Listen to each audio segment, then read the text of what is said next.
Oh,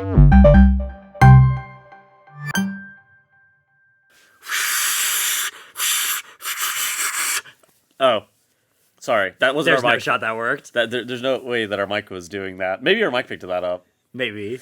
Anyways, Raszagath, a very windy boss. Yeah, it's crazy. So we've, since yesterday, we recorded this right before we saw Liquid start progging on it. And then Echo soon after killed Diurna and also got to the boss. And now we are actually looking at, for the first time in this race, Echo actually ahead on boss percentage as they've gone to bed for the night. I suspect that Liquid will also be at 64.9 when Echo wake up. So at this point, 24 hours ago, Liquid had just killed Diurna.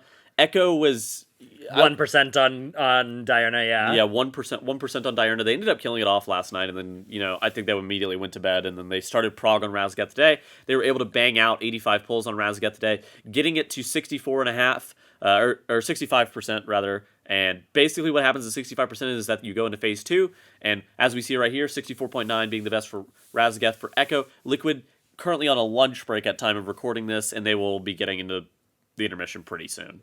Yeah, so that boss is looking rather nasty. The TLDR of it is, if you've done it on Heroic or Normal, you know how you get those slowy zones against the knockback? Yeah. Doesn't happen on Mythic. You gotta find a way to stay on the platform.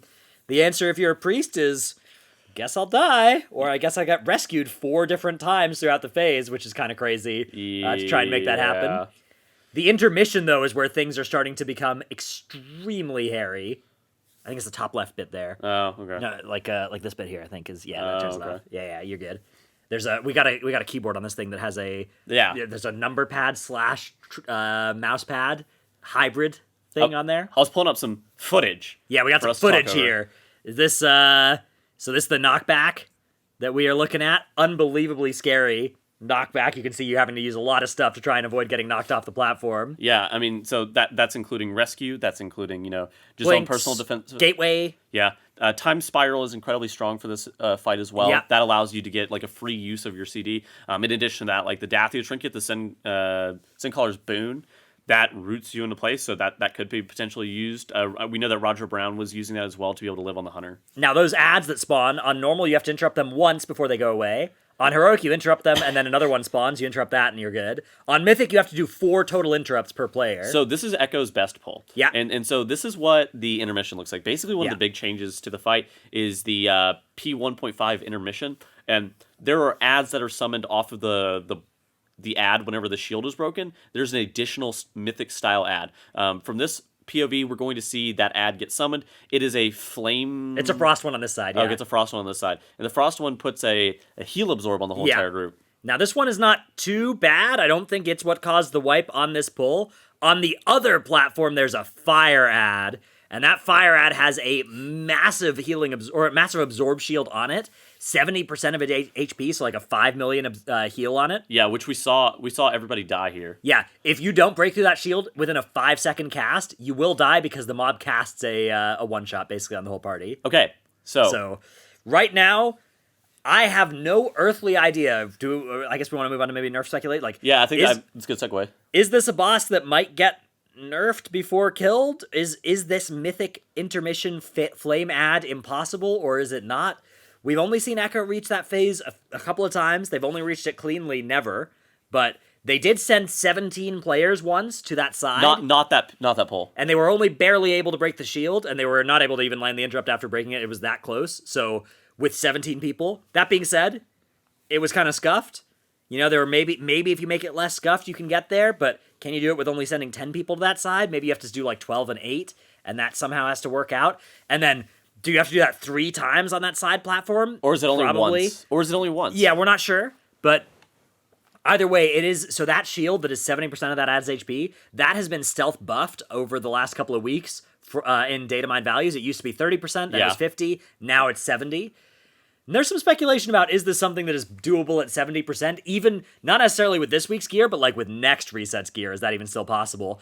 My guess is that it's probably doable, especially with the next reset's gear, but it does not feel particularly doable with this reset's gear. In addition to that, this is a boss that is kind of, in my mind, similar to Painsmith. So the phase 1 is kind of similar to the Painsmith-esque, where only certain classes can actually live on that fight. That knockback is not going to stay that powerful for an average cutting edge guild, because an average cutting edge guild does not want to have to bench, 2 of their priests and 1 of their shaman to do that fight or whatever. I kind of expect that Echo's going to change up their composition coming into next week. I actually expect more melee to be represented, because as we currently, for Echo at least, we were running like a hunter and double balance druid. Yeah, those classes seemed kind of stinky as it currently stood. You could replace those. Roger Brown was showing a bench to chat a lot. He had a bench on his phone that he was holding up to the camera. I do think there's a reasonable chance of that as well. Narco was gearing up his rogue and some M+, so that might be a vibe, an extra rogue in there or something. Like a rogue, a warrior, like Demon Hunter. Rogue and warriors seem pretty good. Again, it's an absorb shield on that ad, so warriors with Wrecking Throw do a lot of damage to that, and there's also an absorb shield on Raszageth and P2 that Wrecking Throw is really good against. So I do think that the nerfs that are most likely is to the shield, to the flame tongue ad. Yeah, the flame ad, I think shield has a chance. Again, we have to actually see that thing get pulled cleanly a few times. Like, if they reach that part of the fight with everybody alive, without anything else going wrong, and they continue to get only half the way through that shield or whatever, then okay. 5.1 million health in 5 seconds is ridiculous. It's a lot. It's a lot, but I wouldn't... Like, we have to see it clean. We just have to see it cleanly before we can call for a nerf. It's unreasonable to do otherwise. It used to be 30% in previous builds of the beta. Yeah, and if it was 30%, it would be free. Yeah, it would be free.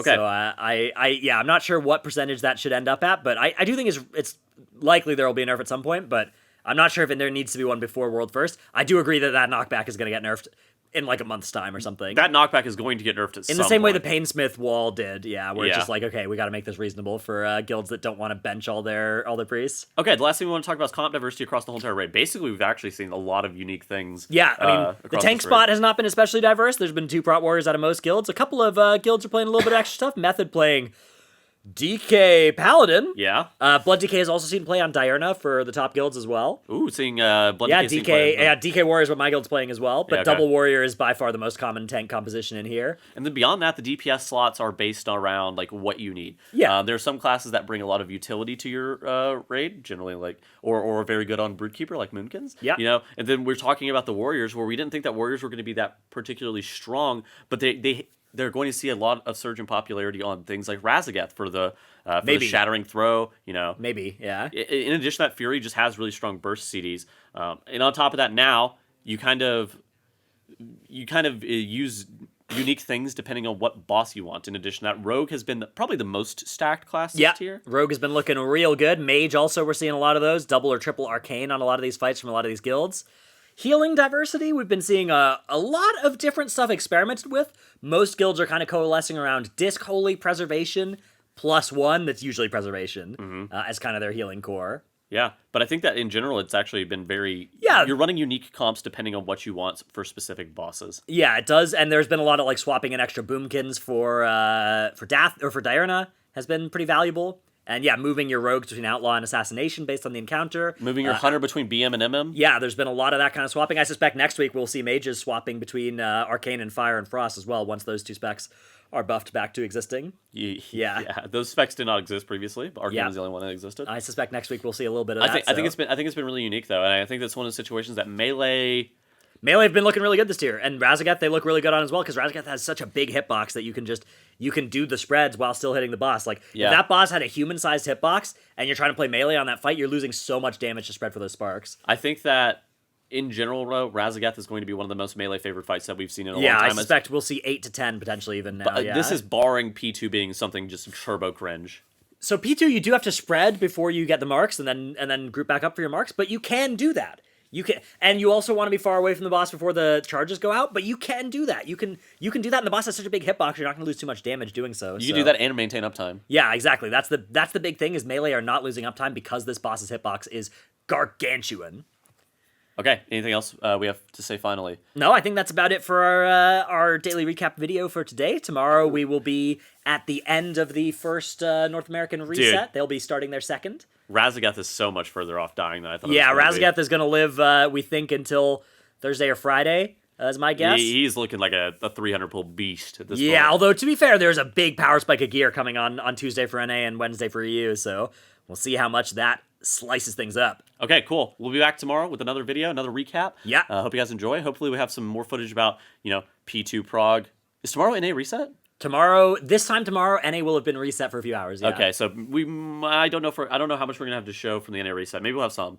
Yeah, we can maybe see if any cool stuff is in those vaults. Yeah. All right. Cool. We'll be back tomorrow, and we hope you guys have a great rest of your day. GN.